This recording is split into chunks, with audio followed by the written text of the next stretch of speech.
mais um podcast aqui da Associação dos Oficiais da Reserva da Polícia Militar e do Corpo de Bombeiro Militar. Hoje nós vamos falar sobre algumas considerações aqui sobre a database que pode ser concedida este ano pelo governador Dr. Ronaldo Caiado aos servidores civis e militares do Poder Executivo. A Constituição Federal, no artigo 37, inciso 10, fala sobre a revisão geral e anual das remunerações e subsídios dos servidores públicos, de todos os poderes. Mas aqui nós vamos nos ater apenas ao Poder Executivo. No caso da União, a database é prevista na Lei 10.331 de 2001, que, dentre outras formas, está a autorização e o índice que deve estar previsto na Lei de Diretriz Orçamentária, a LDO, na esfera federal. Para você apurar o índice da database, você pega o exercício atual e busca o índice do exercício anterior. Esta é a regra. E esse índice é baseado na inflação medida pelo INPC, que é o Índice Nacional do Preço do Consumidor, e pelo IBGE. Então aí você busca aí no site do IBGE que você vai ver todas os índices de database prevista para a concessão desse reajuste. No caso do estado de Goiás, levando em consideração a Constituição Federal de 1988, que está lá no artigo 37, inciso 10, é a Lei 14.698 de 2004. Ela diz qual o índice, que é o INPC, que já falei atrás, e aonde ele é localizado, que é pelo IBGE. E desta forma, o mês previsto em lei é o mês de maio. Aí muitos servidores nossos, militares, companheiros, perguntam, por que em 2022 deu a database do mês de março? Já foi uma exceção à regra. Ou seja, época eleitoral, então o governador teria aí mais ou menos até o dia 2 de abril para conceder esse reajuste. Ele concedeu, teve como prioridade de cunho político, e um dever dele de não ultrapassar o prazo de incompatibilidade para esse tipo de reajuste, concedeu no mês de março. Aí já foi um problema político do governador de atender os servidores públicos, civis e militares. Neste ano, é claro que a database de 2023 tem como referência o índice do INPC localizado no IBGE, que é 5,93. Então, se você pegar 2023, você vai buscar em 2022, que já, como falei, 5,93. Com esse índice, é claro que o governador pode rever os índices de 2018, 2019, 2020 e somar todo e dar a revisão anual, a revisão geral e anual da remuneração e subsídio dos servidores civis e militares do estado de Goiás. Aí cabe ao governador. Ele que vai priorizar essa situação, vai verificar a situação orçamentária e financeira do estado e conceder o índice que ele achar melhor, mas com base na lei. Ele nunca pode fugir desse parâmetro legal. Na verdade,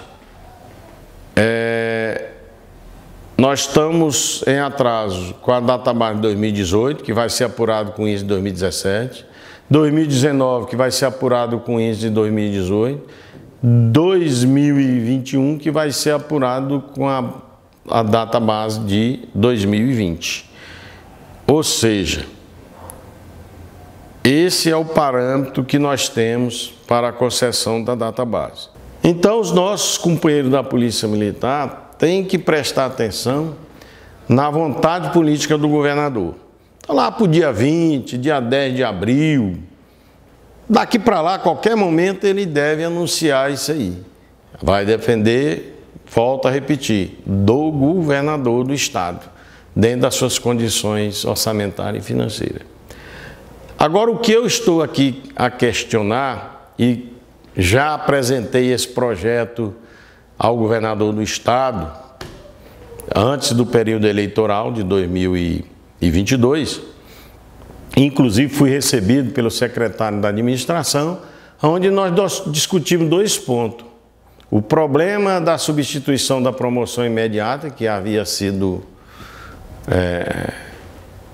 excluída, de acordo com a Lei de Proteção Social dos Servidores Militares do Estado de Goiás, a Lei 20.946, e apresentei naquela época o substitutivo, que seria uma promoção por tempo de serviço, como é feito em outros estados.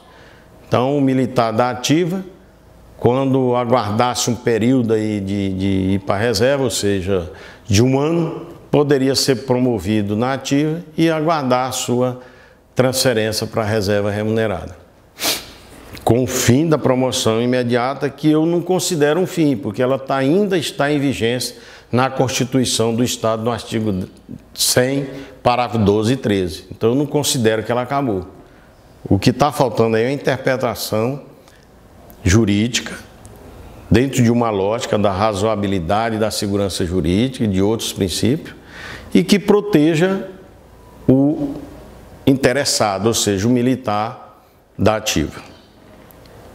Aí eu apresentei também naquela época o retorno do escalonamento vertical. Por que o retorno do escalonamento vertical? Ele se traz com 2 fundamentos. Primeiro, aliás, 3 fundamentos. Primeiro, valorização da escala hierárquica, do soldado ao coronel. Hoje o coronel percebe aí um salário de 33 mil e pouco. O soldado deveria receber pelo menos 30% do coronel. Hoje ele está recebendo muito pouco menos do que 20%, 21%. Em 1992, quando eu era presidente do Clube do Subtenente-Sargento, hoje a Associação do Subtenente-Sargento, o comandante-geral me designou numa comissão para criar o novo Código de Vencimento, Lei 11.866 de 92.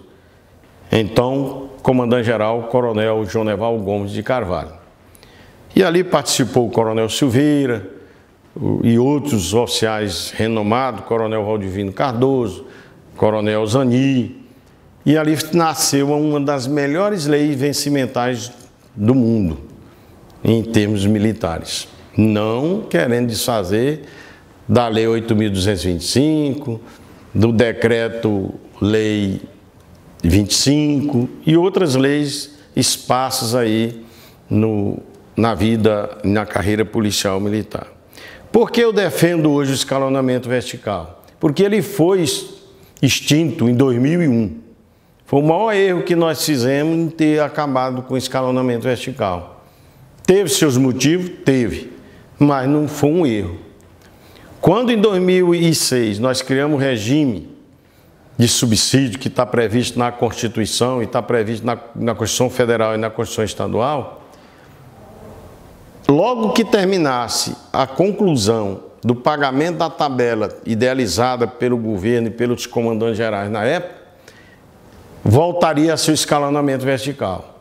Agora vejam bem, naquela época a diferença do primeiro tenente para o capitão era mínima, 2.000, 3.000 reais.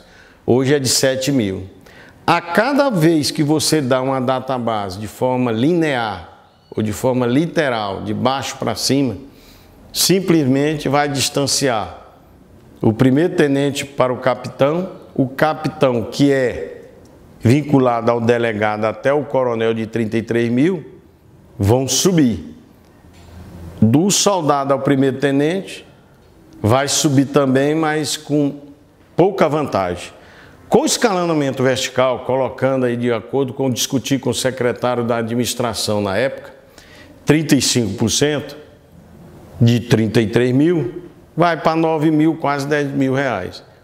E aí a diferença entre o primeiro tenente e o capitão diminui para 3 mil e pouquinho. Aí me pergunta, mas vai dar database, vai dar o escalonamento? Pode dar.